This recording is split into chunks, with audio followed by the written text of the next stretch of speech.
السلام علیکم ورحمۃ اللہ وبرکاتہ۔ سنو نیوز ایچ ڈی میں آپ کا میزبان ڈاکٹر عمر ریاض عباسی آپ کے خدمت میں حاضر ہے۔ ناظرین، آج کا موضوع بڑا مختصر اور جامع ہے۔ نظام کون سا؟ اس وقت پورا ملک ایک سراسیمگی کی حالت میں، اضطراب میں، بے چینی میں مبتلا ہے۔ پہلے ہی سے مہنگائی، بے روزگاری، غربت، لاقانونیت اور آفات نے انہیں لپیٹ میں لے رکھا ہے، اور اوپر سے قدرتی آفات بھی ہیں، کچھ ہماری ایڈمنسٹریٹو اور کرمنل نیگلیجنس ہے، کچھ ہندوستان کی واٹر ٹیررزم کی وجہ سے اس وقت نصف سے زیادہ پنجاب ڈوب چکا ہے، اور گورننس کے بہت سارے ایشوز اس نے کھڑے کر دیے ہیں کہ 70 سالوں میں وہ نظام جمہوریت جو ہم اپنائے ہوئے ہیں وہ حقیقت میں جبر مجبوریت ثابت ہو چکا ہے، وہ عوام کو ڈیلیور کرنے میں ناکام ہو چکا ہے۔ تو کیوں نہ پلٹ کے کسی ایسے نظام کی طرف دیکھیں اور ایک موقع اللہ اور اس کے رسول کے نظام کو بھی دے کر دیکھیں۔ اور میرا یہ سوال حق بجانب ہے، یہ پوری قوم کی آواز ہے۔ میں آج عوام کا، پاکستان کا مقدمہ لے کے آیا ہوں، بلکہ یوں کہیں میں اللہ اور اس کے رسول کا مقدمہ لے کے آیا ہوں جسے پسے پشت ڈال دیا گیا۔ جی ہاں، یہ ملک کلمہ طیبہ لا الہ الا اللہ محمد رسول اللہ کی بنیاد پہ قائم ہوا۔ اس ملک میں نظام بھی اسی کلمے والا ہونا چاہیے تھا، لیکن افسوس ہم نے صرف اس نظام کو مذہب کی حد تک، جزیاتی حد تک ایڈاپٹ کیا۔ یہ بات میری غور سے سنیے گا، بڑی گہرائی اور علمی فکری بات کہہ رہا ہوں۔ ہم نے سمجھ لیا کہ دین مسجد تک ہے، دین مخصوص اوراد و وظائف کا نام ہے۔ ہم نے سمجھ لیا کہ فقط تسبیحات پڑھ لینا، نوافل ادا کر لینا، فرائض بجا لانا، عیدین کی نماز، جمعہ کی نماز، رمضان کے روزے، بس یہی کلیتاً دین ہے۔ یہ تصور غلط ہے، پورے پاکستانیوں سن لیں۔ اگر آپ نے اس نظام کے خلاف کھڑے ہونا ہے، اللہ کے نظام کو لانا ہے، تو پھر میری اس بات کو پلے باندھ لیں، اس کے علاوہ کوئی سولوشن نہیں ہے۔ دین ایک کل ہے، ٹوٹیلیٹیرین تھیوری ہے، کل۔ اس دین کے دو اجزاء ہیں، ایک ہے دنیا، ایک ہے آخرت۔ یہ غور سے سنیں۔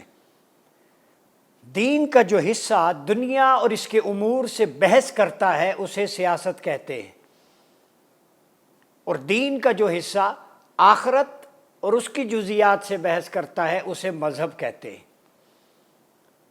تو لہذا اگر دنیا میں رہنا ہے تو اسلام کے نظام سیاست کے مطابق دنیا کو سنواریں، تاکہ آپ کی آخرت اسلام کے تصور مذہب کے مطابق بہتر ہو۔ اب آپ میری باریک لائن سمجھ گئے؟ تو اگر دنیا اسلامی سیاسی نظام کے مطابق نہیں گزاری تو آپ کا مذہب کیسے سنورے گا جو آخرت میں آپ کی بخشش و نجات کا ذریعہ ہے؟ تو مذہب پر چلنے کا دار و مدار آپ کے نظام سیاست پہ ہے۔ علماء بھی سن لیں، غلط تعبیر و تشریح مت کیا کریں۔ اسی لیے شاعر نے کہا تھا کہ باطل کے اقتدار میں تقویٰ کی آرزو ہے، کیا ہنسی فریب جو کھائے ہوئے ہیں ہم۔ اگر اقتدار باطل، طاغوتی، سامراجی، استعماری، سرمایدارانہ، جاگیردارانہ قوتوں کے ہاتھ میں ہو تو تمہاری نماز روزے کا کوئی فائدہ نہیں ہے۔ بھائی آج آپ برطانیہ میں، امریکہ میں، یورپ میں چلے جائیں، آپ کو اسلامک سینٹرز ملیں گے۔ مشیگوا اسلامک سینٹر سے امریکہ کو کوئی نقصان نہیں ہے، وہاں پہ عیدین، جمعہ ہوتا ہے، کوئی نقصان نہیں ہے، دین کی دعوت و تبلیغ ہو رہی ہے، انہیں کوئی فرق نہیں پڑتا۔ برطانیہ میں سینکڑوں مساجد ہیں، سینٹرز ہیں، انہیں کوئی فرق نہیں پڑ رہا۔ انہیں فرق پڑے گا جب اسلام کا سیاسی نظام غلبے کی بات کرے گا، جب پولیٹیکل اتھارٹی، قوت نافذہ اور ڈومیننس اسلام کے مطابق ہوگی، تب مغرب کو ہیٹ فیل ہوگی۔ مغرب تب تڑپے گا جب نظام تجارت اسلام کے مطابق ہوگا۔ مغرب کو خطرہ اسلام کے معاشی نظام سے ہے، مغرب کو خطرہ اسلام کے سیاسی نظام سے ہے، مغرب کو خطرہ اسلام کے نظام قضاء و عدل سے ہے۔ جس دن وہ آ گیا، معاشرے میں تبدیلی پیدا ہو جائے گی، خیر اور اسلام کا غلبہ ہوگا۔ اس چیز سے مغرب ڈرتا ہے، اور ان سب کی بنیاد جہاد فی سبیل اللہ، کہ ظلم کا خاتمہ، قیام امن۔ تو جنہوں نے اپنے اسلحے اور بارود کے ذریعے پوری دنیا کو بارود کا ڈھیر بچھانا ہے وہ کب جہاد کو برداشت کریں گے؟ کیونکہ جہاد ہے ہی دہشت گردی کے خاتمے اور قیام امن کے لیے. تو مغرب کبھی چاہے گا کہ پوری دنیا میں امن آ جائے؟ تو ان کا اسلحہ اور معیشت کیسے بکے گی جن کی معیشت اسلحے پہ چلتی ہے؟ تو یہ نظام جو جمہوریت ہے یہ مغرب سے اخذ شدہ ہے. آپ جمہوریت نے دیا کیا ہے، جمہوریت مفاسد میں سے ہے. مفاسد فساد کو کہتے ہیں. جمہوریت فساد کی جڑ ہے 90%. انقلاب فرانس کے بعد آپ دیکھیں کتنے لوگ قتل ہوئے. جمہوریت نے آپ کو جنگ عظیم اول دی، مسلمانوں نے نہیں لڑی، نہ اس کو انیشیٹ کیا. کروڑوں لوگ راکھ کا ڈھیر بن گئے. سیکنڈ ورلڈ وار وہ بھی اس میں مسلمانوں نے اس کے انیشیٹو میں شامل نہیں تھے. لاکھوں لوگ ہیروشیما، ناگاساکی، لٹل اینجل نامی بم مار کے ہیری ایس ٹرومین نے کہا تھا کہ اللہ کی بلیسنگ ہے، ہم اللہ کو خوش کر رہے ہیں. اس کے بعد آپ دیکھ لیں گلف وار میں کتنے مسلمان لاکھوں شہید ہوئے. 9/11 کا بہانہ بنا کے جس کو Noam Chomsky who rules the world اس نے ایکسپوز کر دیا وہاں بیٹھے ہوئے کہ یہ صہیونزم کا منصوبہ تھا کہ ٹیررزم کو اسلام کے ساتھ ٹیگ کر کے مسلمانوں کو ایکسٹریمزم اور ٹیررزم کے نام پہ پیچھے دھکیلا جائے. یہ خلاصہ بتا رہا ہوں سب چیزوں کا، وقت کم ہے. پھر 9/11 کے بعد عراق پہ چڑھائی ہوئی کیمیکل ویپنز کے بہانے پہ. بعد میں ٹونی بلیئر برطانوی وزیر اعظم نے اعتراف کیا کہ ہماری غلطی تھی. 20 لاکھ مسلمانوں کا خون چوس کر کہتے ہیں غلطی تھی. یہ جمہوریت کا مفاسد ہے. پھر جمہوریت نے آپ کو افغانستان کی صورت میں راکھ کا ڈھیر بن گیا، پھر امریکن وہاں سے بھاگنے پہ مجبور ہوئے. جمہوریت کا بدنما نقشہ گوانتانامو بے جیل کی صورت میں، جمہوریت کا بدنما نقشہ ڈاکٹر عافیہ صدیقی کی ناحق قید کی صورت میں، جمہوریت کا بدنما نقشہ صہیونی پارلیمنٹ اسرائیل وہ ایک بدمست ہاتھی بن کر غزہ کو اوپن ایئر پریزن اور اوپن ایئر گریو یارڈ بنا چکا ہے. یہ جمہوریتی حکومتیں ہیں یا نہیں ہیں؟ یہ جمہوریت کے مفاسد ہیں. پھر جمہوریت نے 77 سال میں آپ کو کیا دیا؟ سیلاب، لاشیں، خودکشیاں، خودسوزیاں، امیروں کی بزنس امپائر. سٹیٹس کو جمہوریت نے پیدا کی، اس کی پیداوار ہے اشرافیہ. پھر غریب کے لیے قانون اور امیر کے لیے اور. پاکستان میں ہیلتھ فیسلٹیز کا نہ ہونا، ایجوکیشن کا نہ ہونا، جو باقی انفراسٹرکچر کا نہ ہونا، یہ سیلاب نے بھانڈا پھوڑ دیے. تو پاکستان میں تو چند خاندان پل رہے ہیں جن کی ساری دولت باہر ہے اور باقی 25 کروڑ حشرات الارض ہیں. یہ جمہوریت ہے. تو آئیں اس سب کے ایکسپیرینس کے باوجود میں نے گلوبلی جو آپ کے سامنے رکھ دیا اس نظام کی طرف آئیں جس نظام کو کہتے ہیں اللہ کا فرمان اور نظام مصطفیٰ کا. فرمان خدا کا، کمانڈمنٹ صرف اللہ کی ہوگی، اور فرمان جاری ہوگا، نظام ہوگا میرے مصطفیٰ کریم کا. اللہ کا فرمان اور نظام مصطفیٰ، کیونکہ حضور ریپریزنٹیٹو ہے، ان کے ذریعے جو نظام آیا اسی میں نجات ہے، اس کے علاوہ کچھ بھی نہیں ہے. میں آپ کو بتا دوں آپ صلی اللہ علیہ وسلم کا جو دور تھا اس دور میں ریاست بن چکی تھی مدینہ کی صورت میں، ریاست طیبہ پاک ریاست تھی، اسی کی بنیاد پہ مدینہ ثانی پاکستان ہے. اس کے بعد رسول اللہ صلی اللہ علیہ وسلم نے، یاد رکھیں، مردم شماری نہیں کی، مردم سازی کی ہے. اسلامی ریاست کا پہلا نقطہ ہے کہ مردم ساز تیار کریں جو اس ریاست کا نظام چلا سکیں.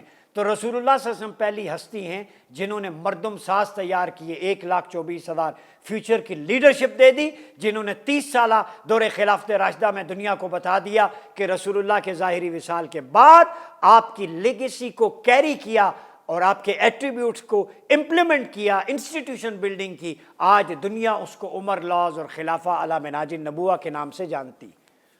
تو نظام رسول اللہ جو دے کے گئے وہ وہیں پہ سٹک نہیں ہو گیا، اس نے کیری کیا آگے تک. یہ ہوتا ہے مردم سازی. تو آج پاکستان میں کتنے ادارے مردم ساز ہیں جو افراد تیار کر رہی، جو کمپیٹنٹ ہوں، ویژنری ہوں، متقی ہوں، جو اللہ رسول کے حکم کے مطابق فیصلے کو انفورس کرنے والے ہوں. تو رسول اللہ کا پہلا کام تھا آبجیکٹیوز میں سے کہ وہ جو وَيُزَكِّيهِمْ مردم سازی کرنا. وَيُزَكِّيهِمْ کا معنی مردم سازی ہے. تزکیہ نفس یہ انبیاء کا آبجیکٹیو تھا. تو تزکیہ نفس کو آج کے معنوں میں ڈالیں، وہ مردم شماری نہیں، لوگوں کو گننا شمار کرنا نہیں ہوتا. مردم ساز، لوگوں کی کردار اور تربیت کے مطابق ان کو تیار کرنا تاکہ وہ معاشرے کی باغ ڈور سنبھال سکیں. اب بات سمجھ رہے ہیں؟ اور پھر یہ 30 سالہ دور سیدنا ابوبکر، عمر، عثمان و علی، سیدنا حسن رضوان اللہ علیہ مجمعین کے 6 ماہ 30 سال ہیں، اور اس 30 سال کے آپ صلی اللہ علیہ وسلم کی حدیث میں پیشن گوئی ہے کہ میرے بعد خلافت 30 سال تک ہوگی، ساری کتابوں میں حدیث میں یہ بالاجماع بالاتفاق 30 سالہ دور خلافت راشدہ کسی بھی نظام کو چلانے کے لیے آئیڈیل نمونہ ہے پاکستانیوں۔ تو جب رسول اللہ کہیں کہ میرے بعد خلافت راشدہ 30 سال ہوگی جو حق پر ہوگی خلافت، تو آپ کا فرمان اس بات کی تصدیق کرتا ہے کہ میرے بعد 30 سال آئیڈیل ہوں گے، تو پاکستان کے لیے جو کلمے پہ بنا آئیڈیل رول ماڈل نظام وہی ہونا چاہیے جس کی پیش گوئی رسول اللہ نے کی تھی۔ اب مجھے بتائیے، یہ رسول اللہ کے فرمان سے روگردانی نہیں ہے تو اور کیا ہے؟ اسی لیے تو پہاڑوں سے پتھر برستے ہیں، سیلاب آتے ہیں۔ دوسری بات، امت کا اجماع ہے اس پہ۔ یہ نام جو خلافہ علی منہاج نبوہ ہم نے کئی دفعہ کہا، اور خلافت راشدہ، یہ امت کا اجماع ائمہ محدثین نے لکھا، بلکہ شاہ ولی اللہ محدث دہلوی نے اسے مزید خوبصورت بنا کر ایک ٹائٹل دیا ہے۔ آپ فرماتے ہیں یہ خلافت خاصہ ہے، آئیڈیل خلافہ ہے خاص، کہ جو رسول اللہ کے پیٹرن پہ تھی۔ تو جو خلافت رسول اللہ کے پیٹرن پہ ہوگی وہ صرف خلافت راشدہ ہے، وہی خلافہ علی منہاج النبوہ ہے، وہ شاہ ولی اللہ محدث دہلوی کے نزدیک خلافت خاصہ ہے۔ اور اس کے لیے ضروری تھا کہ خلافت کے منصب پہ شاہ صاحب لکھتے ہیں وہی لوگ فائز ہوں جو آپ صلی اللہ علیہ وسلم کے تربیت یافتہ ہوں، قریب ہوں، جو پورا پیکج ہوں اس انتظامی سلطنت کو سنبھالنے کا۔ تو سیاسی سٹرکچر کے لیے نبی اکرم صلی اللہ علیہ وسلم کے جو آئیڈیلز ہیں، آپ نے جو امت کو آئیڈیل قرار دیا، وہ 4-5 افراد ہیں جنہوں نے خلافت قائم کی اور پورا کر کے دکھایا۔ اور اس کے بعد خلافت عامہ، شاہ صاحب کہتے ہیں سیدنا عمر بن عبدالعزیز کا دور راہ عظیمت پہ تھا، وہ خلافت کی جھلک آپ کے دور میں تھی۔ تو بعد میں جو حکمران رہے وہ خلافت خاصہ نہیں ہے، وہ خلافت عامہ ہے۔ مراد اس میں کچھ لوگ اچھے رہے، جیسے میں مثال دے دوں، مہدی، ہارون الرشید، عمر بن عبدالعزیز، ٹھیک ہے، اور کچھ اس طرح کی اور مثالیں ملتی ہیں ہمیں، چیدہ مثالیں، اسپینش میں، فاطمید میں، مختلف خلفاء، آٹمن امپائر میں کچھ تھے۔ تو یہ ایک پورا پیکج، تو پیکج پورا ایک ہے 30 سال۔ اس کے بعد شخصیات کی حد تک، ادوار کی حد تک کچھ لوگ اچھے تھے، کچھ لوگ نے ڈی ٹریک، یعنی جو اللہ رسول اور خلافت راشدہ پر تھے وہ درست تھے۔ اب آگے آ جاتے ہیں، ایک چیز میں آپ کو یہ کر دوں کہ اقبال نے کہا تھا اس جمہوریت کو کہ تو نے دیکھا نہیں مغرب کا جمہوری نظام، چہرہ روشن اندرون چنگیز تر۔ مغرب کے جمہوری نظام کو علامہ اقبال نے کہا تھا اس کا چہرہ تو بڑا روشن ہے، میٹرلسٹک بینیفٹس، ٹیکنالوجی، ایڈوانسمنٹ، اندر سے یہ چنگیز سے بھی بدتر ہے، لوگوں کا خون نچوڑ کر اس پہ کھڑی کی گئی ہے۔ پھر آپ نے فرمایا دیو استبداد جمہوری قبا میں پائے کوب، تو سمجھتا ہے آزادی کی ہے نیلم پری۔ یہ استبداد اور جبر کی بنیاد پر دیو ہیکل نظام ہے جو انسانوں کو نچوڑ کر، جو کیپٹلزم کے ذریعے، سرمایہ دارانہ نظام کے ذریعے دولت چند ہاتھوں میں قید کرتا ہے، جسے تو فریڈم کی نیلم پری سمجھتا ہے، یہ اصل میں وہ غلامی ہے جو غلامی کی زنجیروں میں جکڑتی ہے۔ پھر جمہوریت میں فیصلہ سازی انسانوں کو ہے، اسلام میں شورا کے ذریعے، اللہ رسول کے بعد ڈسپیوٹ میٹر میں، یہ بڑا فرق ہے۔ پھر اسلام کا تصور مساوات حقیقی ہے، لیکن اسلام میں عدل ہے، اکارڈنگ ٹو دا پرسنز ان کی ذمہ داریاں ہوں گی، ٹھیک ہے، یہ عدل ہے۔ یہ نہیں ہے کہ سب کو ایک لاٹھی سے ہانکنا شروع کر دیا جائے مساوات کے نام پہ، یہ نہیں کہ بڑا ہے اس نے جرم کیا ہے تو ٹھیک ہے، چھوٹا ہے تو اس کو لٹکا دیں۔ اسلام میں عدل ہے، انصاف ہے۔ پھر جو ایٹریبیوٹس ہیں، اللہ اور رسول فائنل اتھارٹی ہیں اس میں، اور اس میں ایک بات اور کر دوں، بیسک نیسیسٹیز جو رفائی نظام ہے اسلام میں، وہ آپ صلی اللہ علیہ وسلم کے دور میں جب آپ نے زکوٰۃ کا نظام محکمے کے طور پہ منظم کیا، یہ میں بڑی واضح کر دوں، پاکستان میں زکوٰۃ کو ریگولیٹ کریں، آپ صلی اللہ علیہ وسلم نے زکوٰۃ جب فرض ہوئی تو معاشرتی اور معاشی بنیاد مستحکم کی مواخات آپ کے سامنے ہے، تو زکوٰۃ کا باقاعدہ محکمہ حضور نے قائم کیا اور اس کے تمام پہلو، وصولی کے اصول و ضوابط بنائے، وصول کرنے والے، ان کا کام، علاقے، نصاب، تقسیم، قاعدے، مصارف اور مقدار حضور کے دور میں متعین ہو گئی تھی۔ آج پاکستان میں وہ سارا کلیتاً نہیں ہے، مفقود ہے۔ سب سے مربوط اور منظم محکمہ جو آپ صلی اللہ علیہ وسلم نے جس پہ زور دیا زکوٰۃ ہے، 2.5%، take from the upper class divide into lower class. اگر غربت ختم کرنی ہے، منصفانہ زکوٰۃ کو ریگولیٹ کر دیں، 80% مسائل آپ کے یہاں سے حل ہو جائیں گے۔ یہ کتابوں سے نکالنا پڑے گا ان چیزوں۔ پھر میثاق مدینہ آپ نے قائم کیا، تمام شہریوں کو بلا تفریق رنگ و نسل اس کا حصہ بنایا۔ پھر فلاح و بہبود ہوئی۔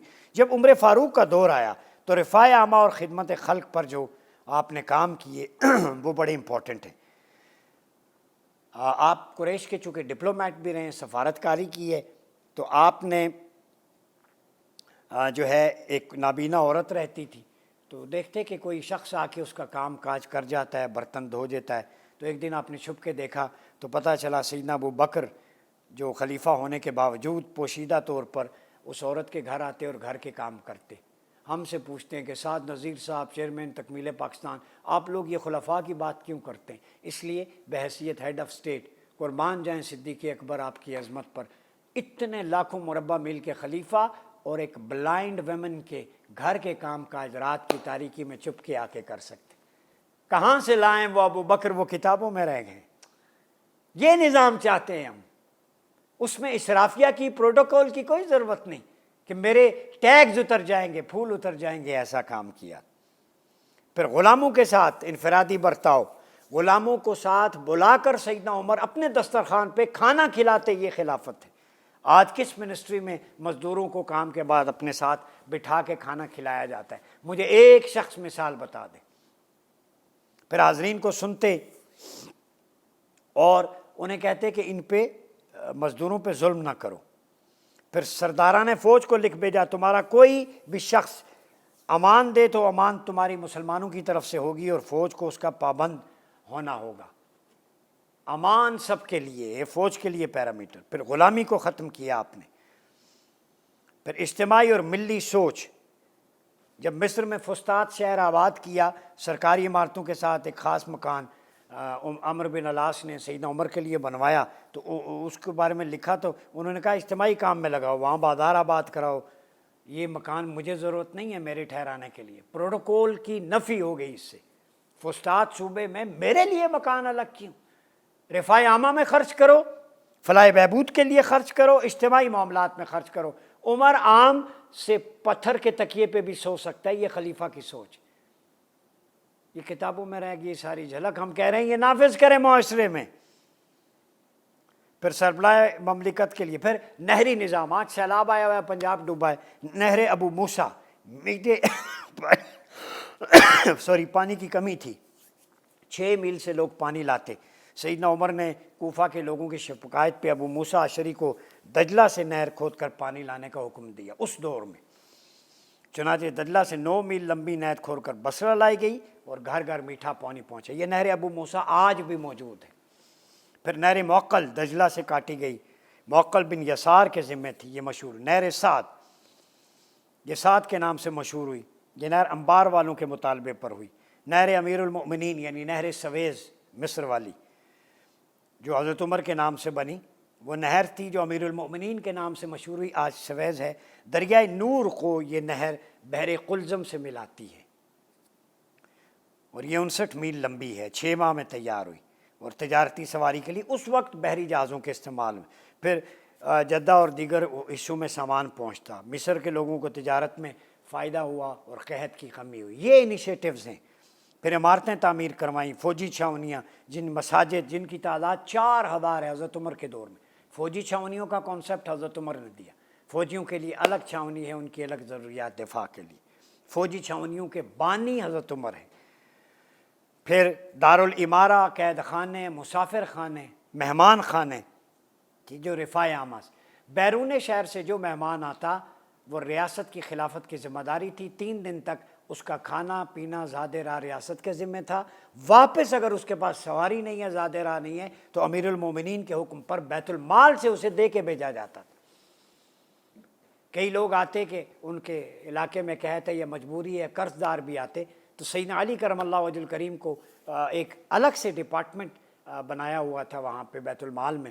انہوں نے کہا جو بھی دوسرے شہر سے قرض زکوٰۃ یا داد رسی کے لیے آئے، اس کے آنے جانے کی سواری بھی ریاست کے ذمے ہے، ان دنوں میں اس کے گھر کا خرچہ اور ضروریات ساری ریاست کے ذمے۔ اور بتائیں کیا ویلفیئر ہوتی ہے۔ مہمان خانے، پھر 4 دیواری والے، 4 سے 6 دن کے لیے مہمان آتا، ان میں ٹھہرائے جاتے۔ مسلم بلازری میں لکھا ہوا ہے، جو لوگ دور دراز علاقوں سے آتے سیدنا عمر علی کے دور میں، تو ان کے قیام کے لیے مکان بنایا جاتا ہے۔ فتوح البلدان میں بھی یہ ذکر ہے۔ مدینہ میں مہمان خانہ 17 ہجری میں تعمیر ہوا۔ ابن حبان نے کتاب الشقات میں اس کا ذکر کیا ہے۔ یہ سادگی کا زمانہ تھا، لیکن پھر بھی عمارات اس وقت بھی موجود تھی۔ سڑکیں اور پل حضرت عمر کے دور میں، یہ بیت المال سے، اور یہ 40 ہاتھ لمبے ہوتے، سواری بھی گزر جائے، آنے جانے کا راستہ۔ کتاب الخراج میں ہے، ابو عبیدہ نے شام فتح کیا تو ان شرائط میں ہے کہ بھولے بھٹکے لوگوں کی رہنمائی کریں گے اور نہروں پر اپنے خرچ سے پل بنائیں گے۔ نہروں پر اپنے خرچ سے پل بنانا یعنی بیت المال سے ریاست کی ذمہ داری۔ مکہ سے مدینہ تک چوکیاں اور سرائے قائم کی۔ یہ آپ کو پولیس چوکیاں حفاظت کے لیے جو ملتی ہیں، یہ سرائے، یہ سیدنا عمر کی ریفارمز کا حصہ ہے۔ شاہ ولی اللہ نے اضاءۃ الخوا میں لکھا کہ مکہ کا سفر کیا تو ان دوران آپ نے دیکھا کہ وہ کنویں، وہ سرائے، ان کی باقیات ابھی بھی موجود ہیں جو سیدنا عمر کے دور میں تھی۔ مسکینوں، اپاہج، بوڑھے، مفلوج، ڈسیبلڈ لوگوں کے لیے سیدنا عمر نے بیت المال سے وظائف مقرر کیے تھے۔ لاکھوں آدمی فوجی دفتر میں داخل تھے جن کو گھر بیٹھے خوراک ملتی۔ فوج میں جو ہوتا، ملٹری میں، اس کے گھر والوں کی خوراک کا ذمہ بیت المال تھا، یہ یاد رکھیں۔ آج کہتے ہیں فوجی بجٹ زیادہ ہے۔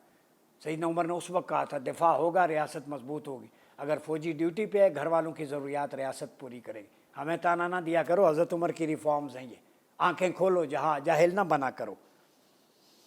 پھر غربا مساکین کے لیے وظائف، ان کے بچوں کے لیے لنگر خانے، لاوارثوں کے لیے، لاوارثوں کو ریاست پناہ دیتی کھانا پینا جب تک وارث نہیں مل جاتا۔ یہ خلافہ اعلیٰ مناج النبوہ ہے۔ یتیموں کی خبر گیری، قحط کا انتظام۔ پھر حضرت عمر فاروق رضی اللہ تعالیٰ عنہ کے 45 انیشیٹوز بہت سارے ہیں۔ اسی کی بات چیئرمین تکمیل پاکستان سعد نذیر صاحب کر رہے ہیں کہ پاکستان کو اس نظام کی ضرورت ہے۔ 1400 سال پہلے وسائل کم تھے، اب تو ٹیکنالوجی ہے۔ اگر نہریں، نظام، مسافر خانے، بیت المال اتنا وسیع تھا تو آج کیوں نہیں ہو سکتا؟ مسئلہ یہ ہے آج بھی بیت المال ہے، مگر بیت المال اسرافیہ کے لیے، وہ ان کے خوابوں کے لیے، ان کے بچوں کے لیے، وہ لوٹ مار کے لیے۔ بیت المال آج بھی ہے لیکن وہ لوٹ مار کے لیے، وہ عوام کے لیے نہیں ہے۔ بیت المال آج کسی اور کا ہو چکا۔ خلافت راشدہ میں بیت المال عوام کا حق ہوتا تھا، آج بیت المال خاص طبقے کا حق ہے۔ یہی فرق ہے، یہی سمجھانا چاہتا ہوں۔ پاکستانیوں 77 سال مزید ڈوبتے جاؤ گے اگر یہ اسی نظام کے نیچے دبے لو۔ اٹھو، میری دنیا کے غریبوں کو جگا دو، کاخ عمرہ کے در و دیوار ہلا دو۔ سلطانی اسلام کا آتا ہے زمانہ، جو نقش فتن تم کو نظر آئے مٹا دو۔ اپنا بہت خیال رکھیے گا۔ اپنے میزبان ڈاکٹر عمر ایاز عباسی کو اجازت دیجیے۔ اللہ حافظ۔